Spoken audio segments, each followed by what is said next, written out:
appreciate you. It's gonna be the highest viewership yet. Yeah, we're off the charts, bro. This is what people come for, bro.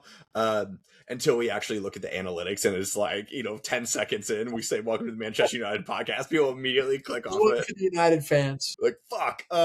You can sign one position in January, just one. Oh, fuck. Because I know that we are not a full team yet. We don't have all of our players yet. And you have some choices to make. Like you said a 9, you said a 6, you said wingbacks.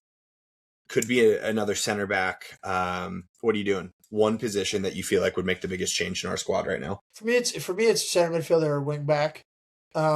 Choose one. Don't sit on the fence. I think the only reason I'm sitting on the fence is because I want to see Kobe. Like, I want to see what he can do in that role, because I think it's like if we were to have seen him in that role for the last month, like what the Elliot Anderson and Baliba conversation is not real. You know what I mean? It's like we need one. We don't need two. So, I think ultimately it is center midfielder, whether that ends up being Kobe or somebody else, or Kobe and somebody else.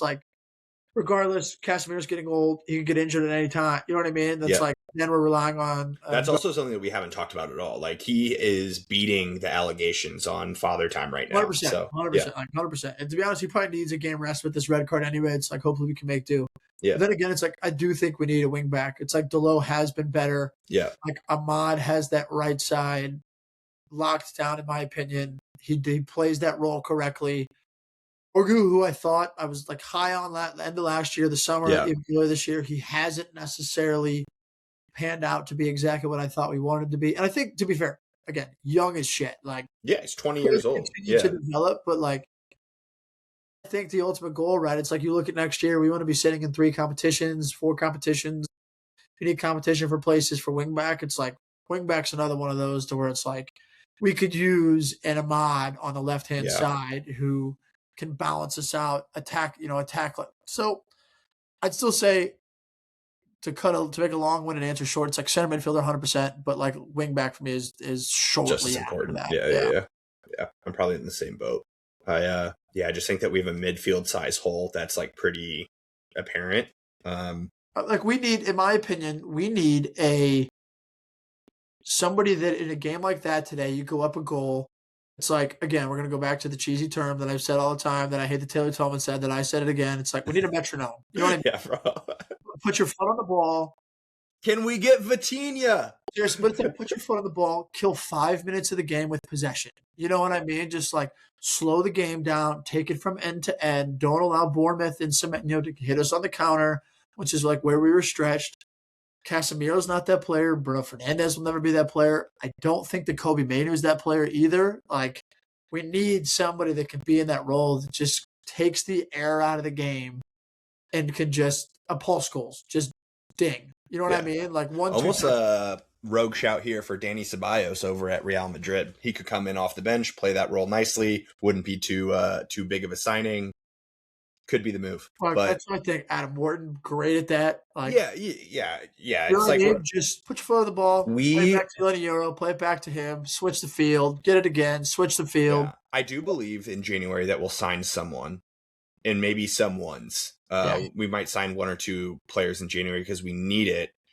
But even if we do, we're so far away from having a complete squad. Especially when you bring up the 3 competitions thing. Because when you look at some of the, Delo, for example, Delo coming off the bench to give Ahmad rest at the end of the game whenever we're up goals, I'm cool with that. He's not going to be the same output on a winger. Dorgu coming on towards the end of the game, to give whoever on the left side rest, I'm cool with that.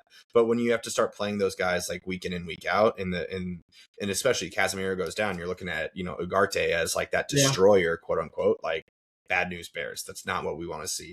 Yeah. So I'm still signing a midfielder first, left wing back pretty soon after that. But we're gonna be if we're where we are right now in the table come January 1, it's we're also in a position, just based off of what we have to spend, to beat teams, to players that will also be there this summer, right? Yeah.